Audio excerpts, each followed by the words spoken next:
Chapitre 6. En relation avec la scène précédente.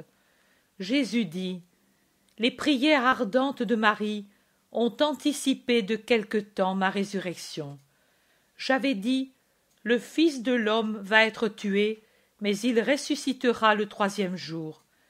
J'étais mort à 3 heures de l'après-midi du vendredi. Soit que vous comptiez les jours par leur nom, soit que vous comptiez les heures, ce n'était pas l'aube du dimanche qui devait me voir ressusciter. Comme heure, il y avait seulement 38 heures, au lieu de 72, que mon corps était resté sans vie. Comme jour, je devais au moins arriver au soir de ce troisième jour, pour dire que j'avais été 3 jours dans la tombe. Mais Marie a anticipé le miracle, comme quand par sa prière elle a ouvert les cieux quelques années avant l'époque fixée pour donner au monde son salut. Ainsi maintenant elle obtient d'anticiper de quelques heures pour donner du réconfort à son cœur mourant. Et moi, au début de l'aube du troisième jour, je suis descendu comme le soleil, et par ma splendeur j'ai brisé les sceaux des hommes, si inutiles devant la puissance de Dieu. J'ai fait levier avec ma force pour renverser la pierre veillée inutilement. De mon apparition, j'ai fait la foudre qui a terrassé les gardes 3 fois inutiles, mis pour la garde d'une mort qui était vie, que nulle force humaine ne pouvait empêcher d'être telle.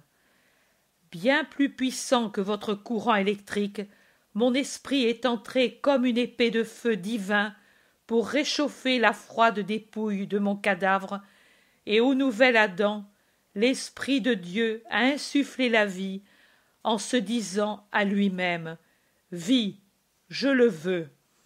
Moi, qui avais ressuscité les morts quand je n'étais que le Fils de l'homme, la victime désignée pour porter les fautes du monde, ne devais-je pas pouvoir me ressusciter moi-même, maintenant que j'étais le Fils de Dieu, le premier et le dernier, le vivant éternel, celui qui a dans ses mains les clés de la vie et de la mort?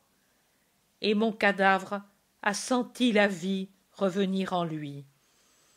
Regarde, comme un homme qui s'éveille après le sommeil produit par une énorme fatigue, j'ai une respiration profonde, et je n'ouvre pas encore les yeux. Le sang revient circuler dans les veines, peu rapide encore. Il ramène la pensée à l'esprit, mais je viens de si loin. Regarde, comme un blessé qu'une puissance miraculeuse guérit. Le sang revient dans les veines vides, remplit le cœur, réchauffe les membres, les blessures se cicatrisent, les bleus et les blessures disparaissent, la force revient. Mais j'étais tellement blessé.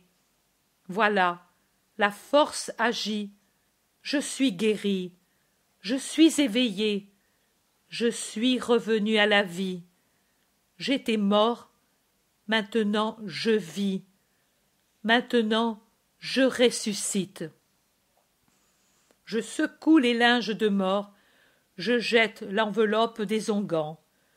Je n'ai pas besoin d'eux pour paraître la beauté éternelle, l'éternelle intégrité. Je me revêts d'un vêtement qui n'est pas de cette terre, mais tissé par celui qui est mon Père et qui a tissé la soie des lys virginaux. Je suis revêtu de splendeur. Je suis orné de mes plaies qui ne suintent plus du sang, mais dégagent de la lumière. Cette lumière qui sera la joie de ma mère et des bienheureux, et la vue insoutenable des maudits et des démons sur la terre, et au dernier jour. L'ange de ma vie d'homme et l'ange de ma douleur sont prosternés devant moi, et adorent ma gloire. Ils sont ici tous les deux mes anges, l'un pour jouir de la vue de celui qui l'a gardé, et qui maintenant n'a plus besoin de défense angélique, l'autre qui a vu mes larmes pour voir mon sourire, qui a vu mon combat pour voir ma victoire, qui a vu ma douleur pour voir ma joie. Et je sors dans le jardin plein de boutons de fleurs et de rosées, et les pommiers ouvrent leurs corolles pour faire un arc fleuri au-dessus de ma tête de roi, et les plantes font un tapis de gemmes et de corolles à mes pieds qui reviennent fouler la terre rachetée après que j'ai été élevé sur elle pour la racheter. Et il me salue, le premier soleil, et le doux vent d'avril, et la nuée légère qui passe, rose comme la joue d'un enfant, et les oiseaux dans les feuillages. Je suis leur Dieu, ils m'adorent. Je passe parmi les gardes évanouis, symbole des âmes en faute mortelle, qui ne sentent pas le passage de Dieu.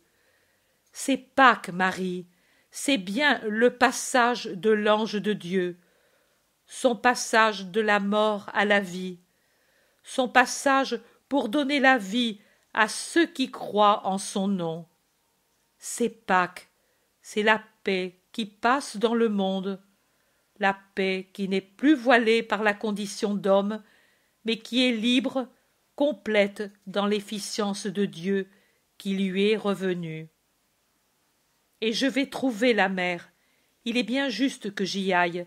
Cela l'a été pour mes anges. Ce doit l'être bien plus pour celle qui, en plus d'être ma gardienne et mon réconfort, a été celle qui m'a donné la vie. Avant encore de revenir au Père, dans mon vêtement d'homme glorifié, je vais voir ma mère. J'y vais dans la splendeur de mon vêtement paradisiaque et de mes gemmes vivantes. Elle peut me toucher, elle peut me baiser, car elle est la pure, la belle, l'aimée, la bénie, la sainte de Dieu. Le nouvel Adam va à la nouvelle Ève. Le mal est entré dans le monde par la femme, et c'est par la femme qu'il a été vaincu. Le fruit de la femme a désintoxiqué les hommes de la bave de Lucifer. Maintenant, s'ils veulent, ils peuvent être sauvés. Elle a sauvé la femme restée si fragile après la blessure mortelle. Et après qu'à la pure à laquelle, par droit de sainteté et de maternité, il est juste qu'aille son Fils Dieu, je me présente à la femme rachetée, à celle qui est le chef de file, à celle qui représente toutes les créatures féminines que je suis venu délivrer de la morsure de la luxure, pour qu'elles disent à celles qui vont vers moi pour guérir, qu'elles aient foi en moi, qu'elles croient en ma miséricorde qui comprend et pardonne, que pour vaincre Satan qui fouille leur chair, elles regardent ma chair ornée des 5 plaies. Je ne me fais pas toucher par elle. Elle n'est pas la pure qui peut toucher sans le contaminer le Fils qui revient au Père. Elle a encore beaucoup à purifier par la pénitence, mais son amour mérite cette récompense. Elle a su ressusciter par sa volonté du tombeau de ses vices, étrangler Satan qui l'a possédé, défier le monde par amour pour son Sauveur. Elle a su se dépouiller de tout ce qui n'est pas amour. Elle a su n'être plus que l'amour qui se consume pour son Dieu. Et Dieu l'appelle Marie. Entends-la répondre Rabouni. Il y a son cœur dans ce cri. C'est à elle qu'il a mérité que je donne la charge d'être la messagère de la résurrection. Et encore une fois, elle sera méprisée comme si elle avait déliré. Mais rien ne lui importe à Marie-Madeleine, à Marie de Jésus, du jugement des hommes. Elle m'a vu ressusciter, et cela lui donne une joie qui apaise tout autre sentiment. Tu vois comme j'aime même celui qui a été coupable mais a voulu sortir de la faute? Ce n'est même pas à Jean que je me montre d'abord, mais à Marie-Madeleine. Jean avait déjà eu de moi la qualité de fils. Il le pouvait avoir, car il était pur, et il pouvait être le fils non seulement spirituel, mais aussi donnant et recevant ses besoins et ses soins qui concernent la chair, à la pure et de la pure de Dieu. Marie-Madeleine l'a ressuscité à la grâce, à la première vision de la grâce ressuscitée. Quand vous m'aimez, jusqu'à vaincre tout pour moi, je vous prends la tête et le cœur malade dans mes mains transpercées, et je vous souffle au visage ma puissance, et je vous sauve, fils que j'aime. Vous redevenez beau, saint, libre, heureux. Vous redevenez les fils aimés du Seigneur. Je vous fais porteur de ma bonté parmi les pauvres hommes, les témoins de ma bonté envers eux, pour les rendre confiants en moi et en ma bonté. Ayez foi en moi, ayez l'amour, ne craignez pas, que vous rende sûr de l'amour de votre Dieu tout ce que j'ai souffert pour vous sauver. Et toi, petit Jean, souris après avoir pleuré. Ton Jésus ne souffre plus, il n'y a plus ni sang, ni blessure, mais la lumière et la joie et la gloire.